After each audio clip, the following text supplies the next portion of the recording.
Hello, everyone. This is John Burness talking to you all through a kind of a sort of sporadic, kind of almost off-topic lecture, as I usually lecture about early poetry and modern poetry. But today I'm going to talk about music, which I also do full-time. And I'm going to talk about how one album that was very obscurely released in 2001 could be the future of music production. And when I say that, I mean it. I mean even in the face of AI.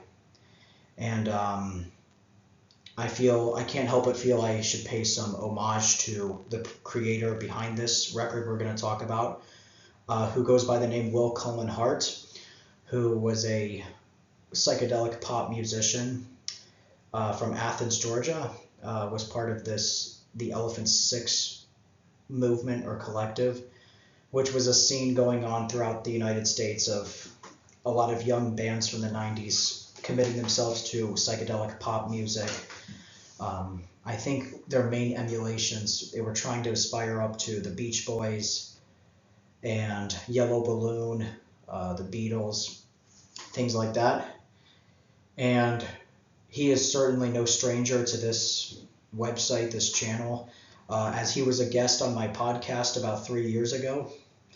And we mainly talked about his songwriting process and his sort of early artistic life. That's where we kind of talked about. And I had a wonderful time. He was a very interesting person to talk with. And I guess that states the obvious, which is that he very untimely, very unfortunately, passed away in 2024 in late November from a heart attack, which makes that podcast so special to me now. I feel almost indebted. I feel like it's almost a service now that I got to get his insights publicly before that unfortunately happened 2 years later. And I went to his tribute concert in March of this year, and it was an absolutely wonderful time. I got to talk to so many amazing, intelligent, beautiful people there, mainly Robert Schneider from the Apples in Stereo, who is also a mathematician, and he kind of combines those two in his career, and he's a friend of mine, I'm very proud to say. Andrew Rieger, or Rieger, sorry, I don't know, from Elf Power, Peter Alvanos from Elf Power, Hannah Jones, a really wonderful musician and ceramicist. And then I got to talk to his wife at the show too, which was really a treat.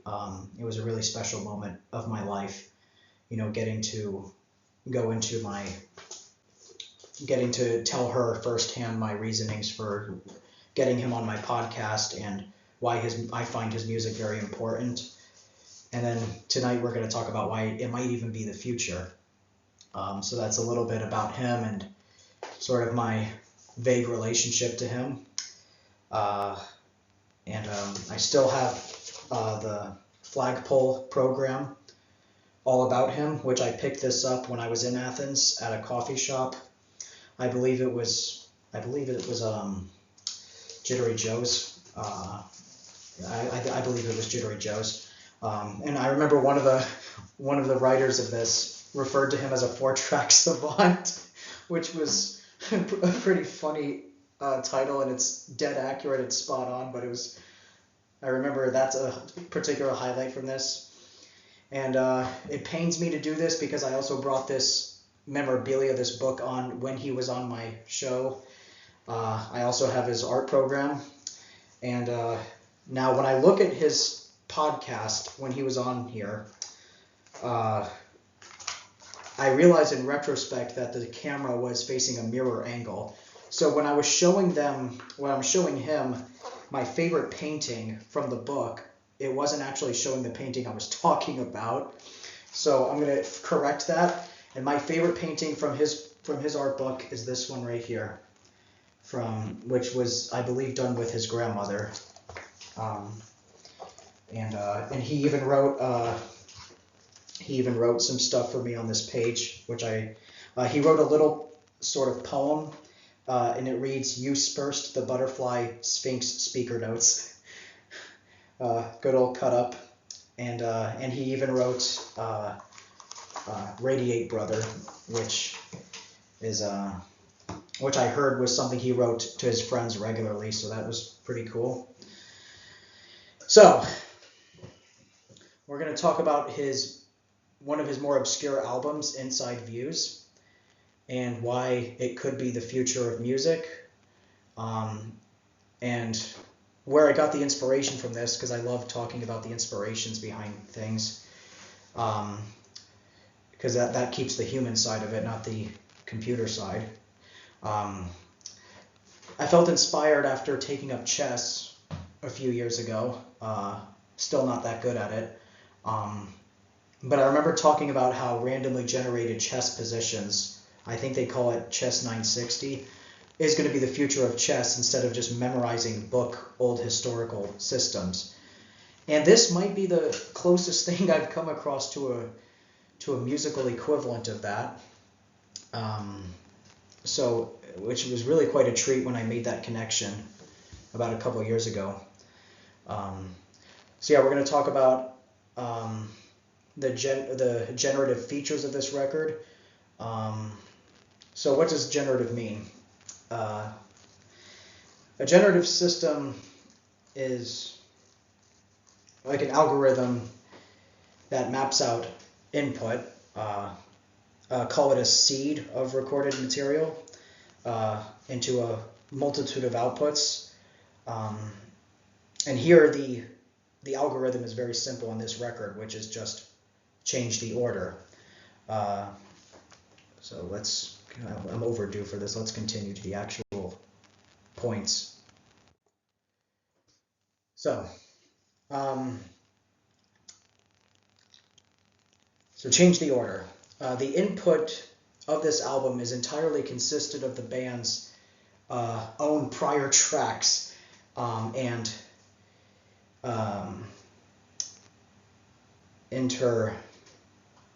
interstitial textures. The output is a listening experience that recombines itself over and over again. And I will get to more of that because that leads to a whole world of arguments and interesting points. So, now a conventional album uses sequence to tell a single story. Inside Views does the complete polar opposite of that in the most beautifully artistic way possible. It uses a system to show that there are many valid stories.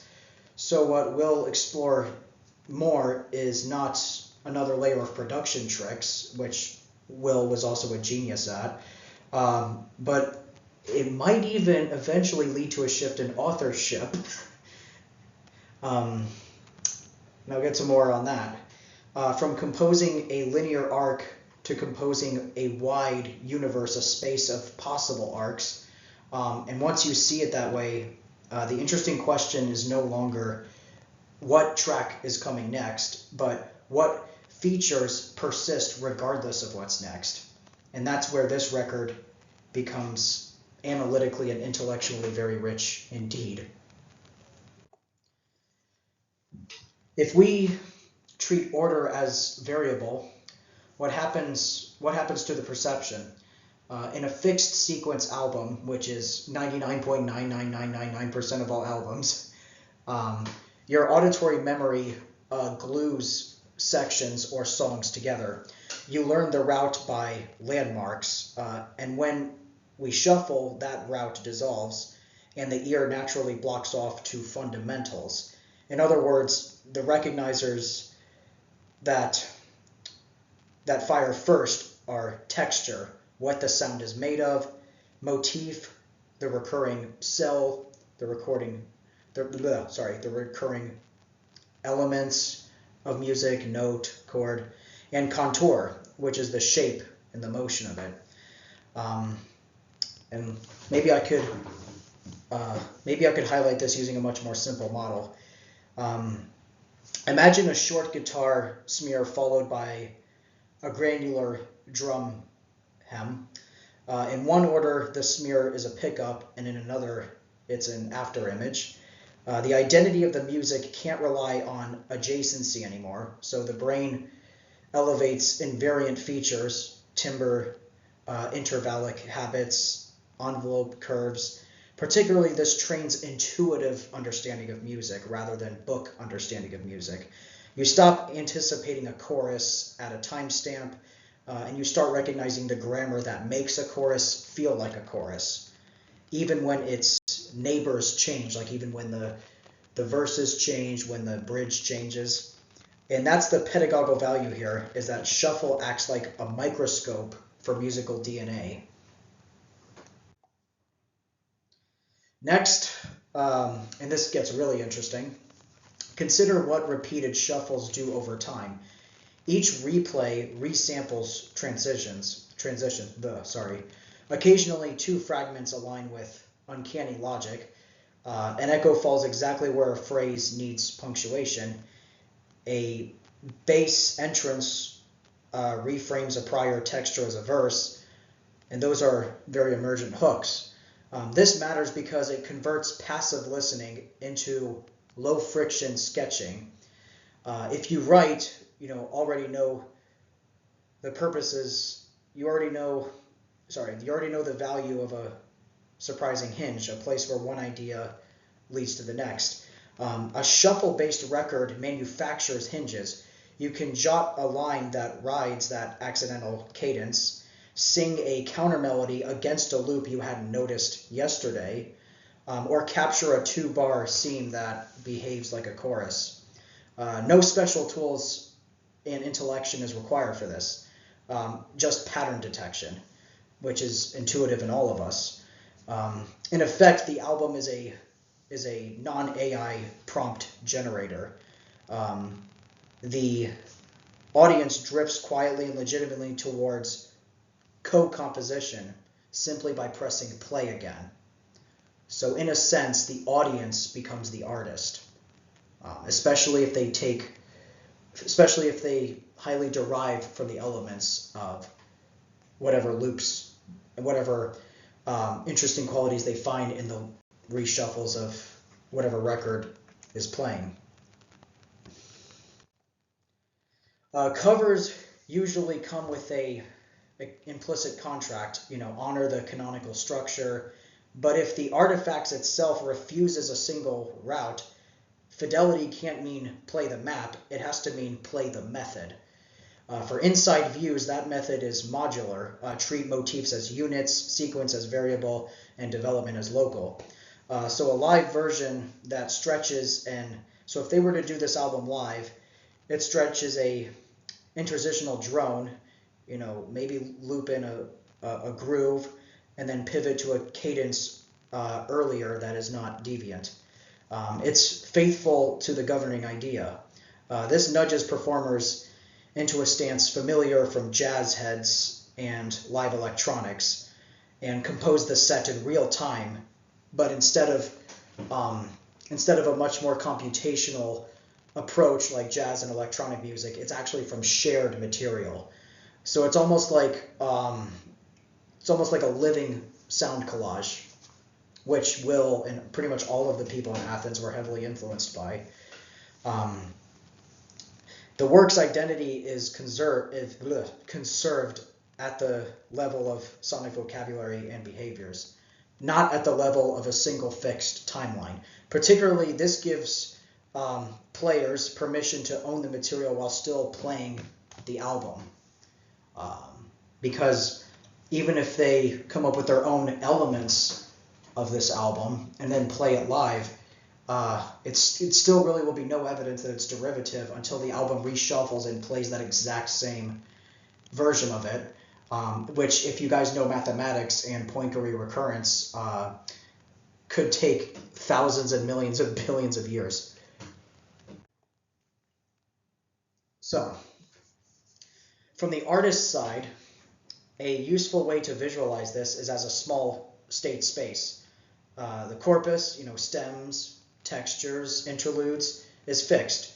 The traversal rule, ordering, duration, threshold for cuts, timing, is highly adjustable. Exploring that space reveals that some traversals feel nocturnal, others percussive, some narrative, some abstract. In other words, there are latent albums inside the same materials.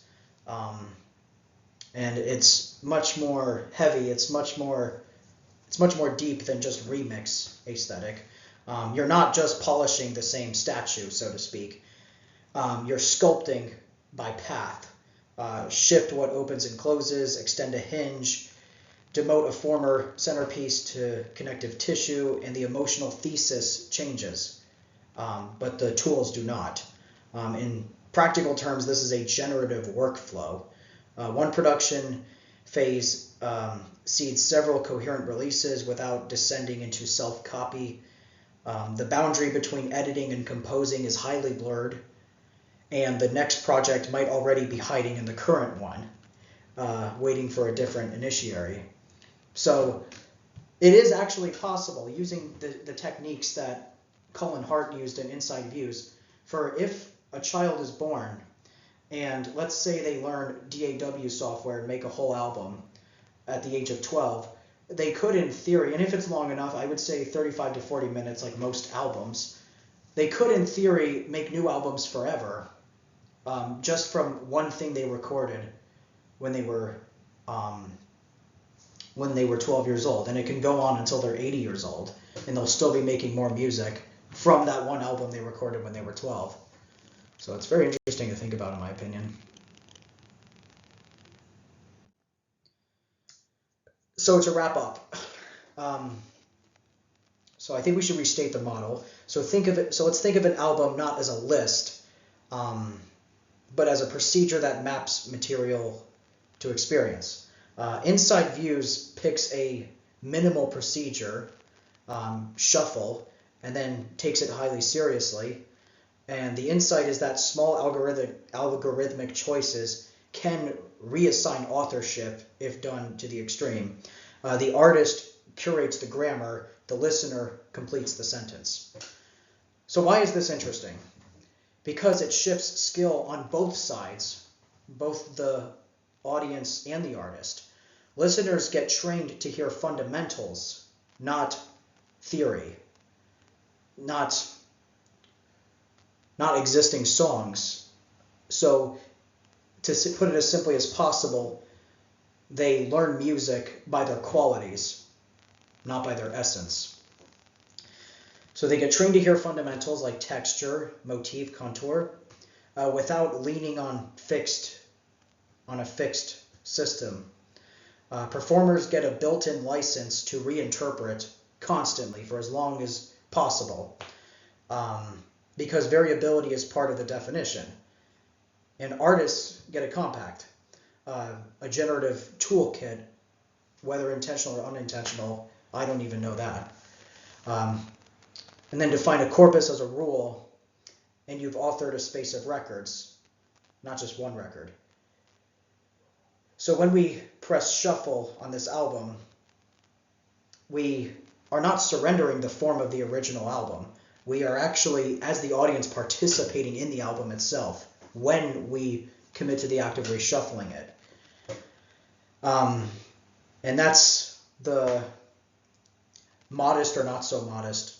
I'm not here to judge that. But I think it's the durable claim that Inside Views sequence as a parameter and treating it as such expands what an album can be and can hopefully plant a lot of seeds as to what implications this has for the future of music. Now, I'm not sure if this is an entirely original idea. Obviously generative music has been around since before computers were around, particularly with Brian Eno and with Steve Reich, Terry something, I forget the last name. But basically since the post-war, this has been sort of an idea floating around. And I've never seen it done more perfectly than Inside Views.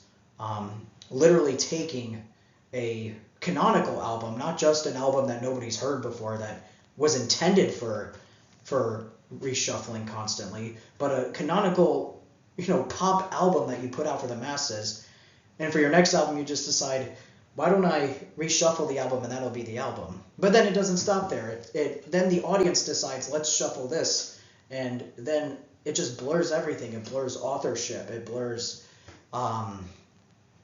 approach to learning songs. It blurs approach to writing lyrics. There's so many implications that this album has that I feel the world could know about, that young musicians could know about.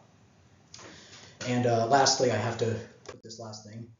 This is in honor of Cullen Hart, who was on my channel, on my podcast 3 years ago. Sadly passed on in late 2024. And I found this image from his wife, Kelly, who I hope is watching this. And so yeah, I really hope you appreciated this brief sort of outside stint intellectually on a more musical approach. And I hope you found this in any way insightful. And thank you very much for watching.